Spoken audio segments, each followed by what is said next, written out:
Alright.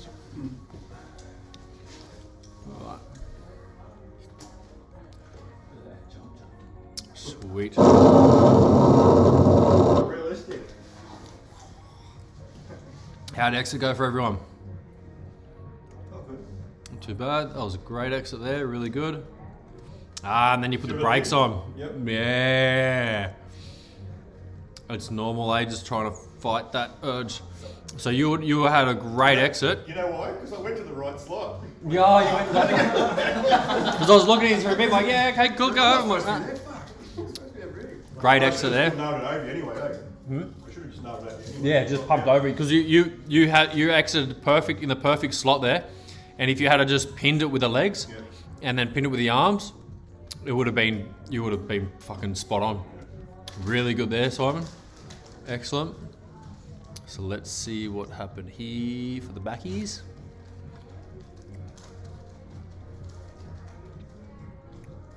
Good. I reckon you'd start doing that slot all tomorrow. And that's going to give you more of a... Just because you can get off early and then you can approach from the back as well. Because he's a good place to be. And you can see you're slightly behind Aaron. So you can then come up afterwards as well. And then you can pin it up as well. So from here, at the moment what's happened is it looks like you've pulled your arms in to the side, but you've started shooting off in this direction forwards rather than coming up towards me. Yeah. And that would have been because all you've done is close the arms and close the legs without pulling the chest open as well. So if the side profile is going to look like this, you've just moved the arms from here down to here, equal with the body. Rather than if you were in this as a side profile, you want to kind of change that profile a little bit as well to kind of like that. So that the chest comes up. Yeah, then you rocket it and go, holy fuck. Felt like fucking 10-pin bowling, eh? I was like, this is not going to do well. Sweet, there you are. That's what I was looking for. Oh, good, you got there, good. To check in, take come to the grip. So it looked like you might have came in a bit hot real quick. And then as you've come in, you've gone to stop and then pulled the torso away or the shoulder away. So you want to keep that right shoulder, this shoulder here, you want to keep that one dive down so you're looking over the shoulder, and that's going to keep you in towards me rather than if I say I zoom in a little bit more so the vision looks better. So I'm looking at me there. So your torso is facing away. So at the moment, you're going to start driving away, which is why you've kind of gone back the other direction again. Yeah. So you can... Got that and look over the shoulder. Yeah, keep looking over the shoulders to see how your head's up at the moment. So if you're pulling that chin down slightly, so as if I turn around, so you can see how his chin's down. Yes. So your chin was down on the previous ones. It's just as you're coming from behind, the natural thing is you got to look where you go, you know? So normally your head's up. So if you get into the right slot, which is around here, your head's naturally going to go down. But because you stopped quite early, that's why the head's still up. So don't stop, keep going, keep going, keep going. And then the chin will naturally come down. You can see here, now the chin's naturally coming down, but because the torso's turned, it's also started driving away. So as you come in, try to overshoot me, go forwards. And if you need a brake with the legs and the knees, so controlling with them, looking over the shoulder, and then you're gonna be looking more straight over the whole time. That'll keep you in nice and close.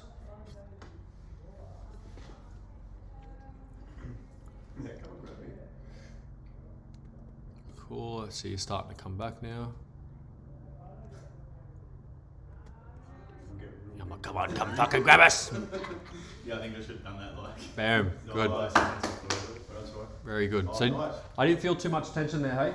That was good. The only time the tension started happening was when Aaron started hopping on as well. And then I could see you hopped off, which is the good thing to do, because if you feel that tension, like, oh fuck, you don't want to fuck around with a leader and start pulling them and pulling everything. So getting off was the right decision. That was good. And that's, yeah, because as Aaron came in, it's like probably Aiden Burble here. Yeah, I think he kind of pushed us a little bit, and that kind of sent a bit of a wobble through as well. I thought you said you were like a brick wall. I can be like a brick wall, but at the moment, all right, let's have a look. I see what's happened. You've come too high, hey? Yeah, Danny. Nah, not you. Brandon.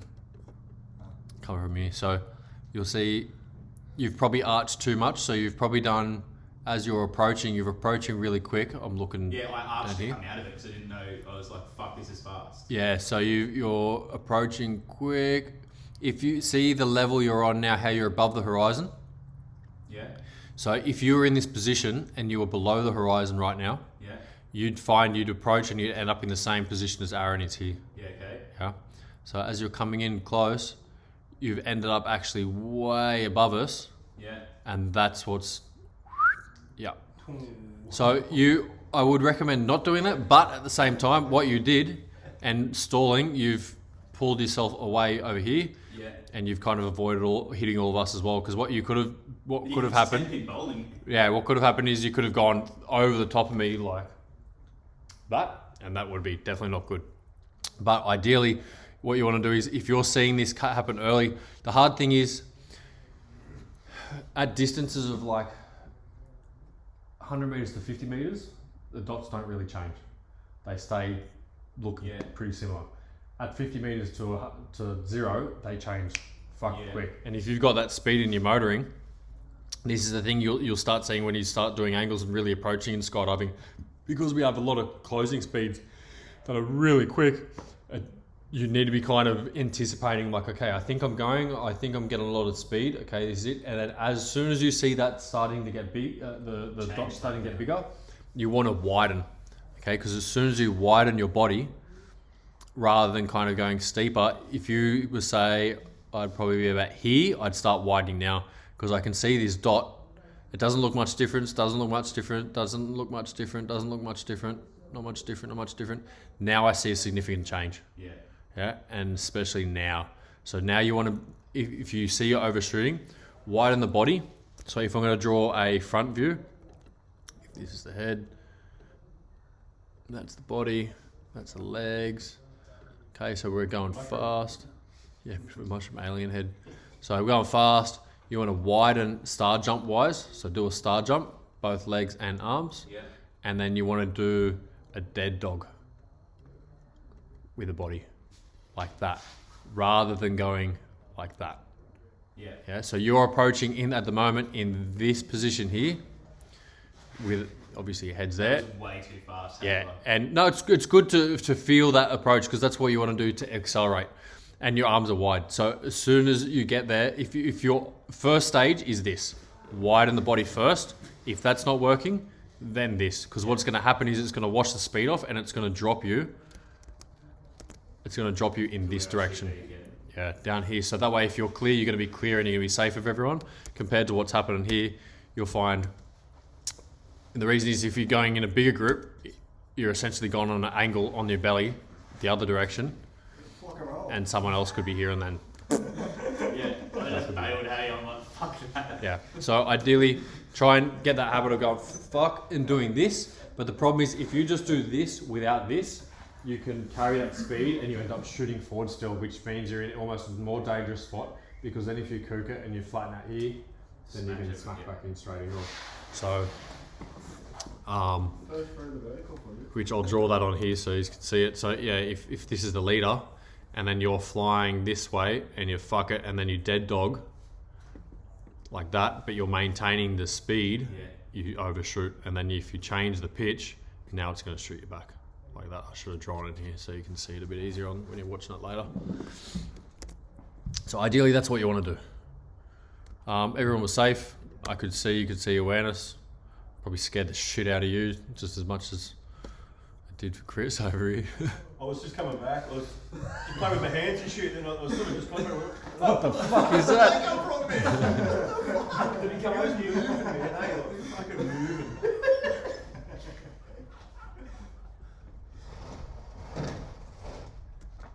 Yeah, because I was at a pretty good height. I didn't want to back down, so I was just sort of trying to crawl across a little bit. And I was just concentrating on that. And fucking,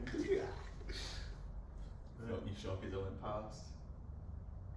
Cool. So what I can see here, I've noticed in the last couple, when you do use your arms, you seem to use them similar to how I did, using the forearms a lot, kind of doing these. So now that you're using your legs heaps, try and notice the sensation of the wind hitting on the upper bicep part. So you can either do this, you can do this, You can do whatever. Just feel the different sensations on that part there, and that's going to give you a little bit more control as well. Okay. Nice and smooth. It's no worries. Yeah, but I can see it there. So getting used to looking over that shoulder, because at the moment we can still see that. That's I pulled away twice because I did that exact same. Same thing. Yep. On the other side, but you weren't doing it. And the reason you weren't doing it is probably because you're used to flying a little bit left shoulder down. So if you start noticing the sensation of the right shoulder down, that's going to allow you to pull in. So I think it's a great thing that we did swap sides as well. So let's do this. We're going to do the same slots and everything first load tomorrow, and start getting used to those as well.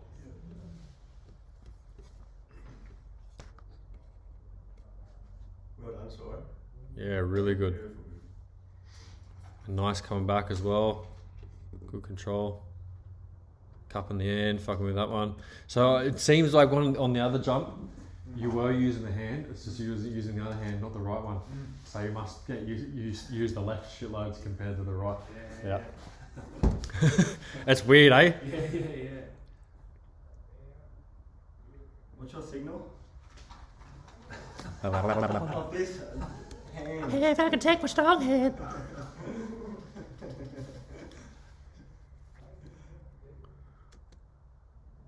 All right.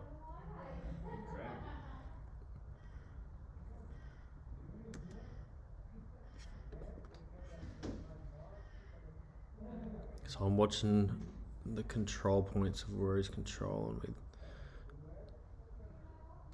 So I still see that foot, hey? Every now and then pushing. Yeah, and see that back one as well. So what I want you to try and get the feeling of, when you fly head down, how do you fly head down?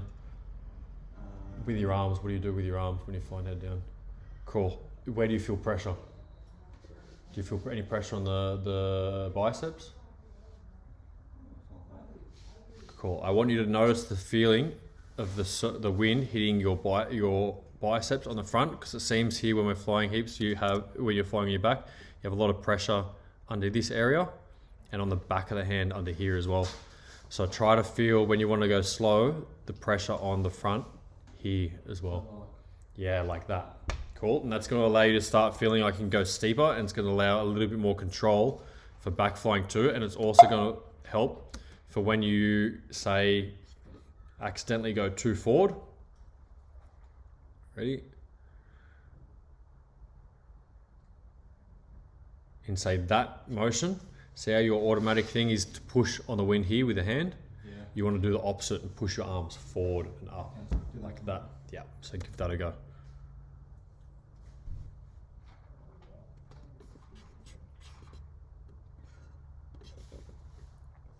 My last one, I felt a lot more comfortable staying there a bit. Mm-hmm. Like I didn't fuck off as quick.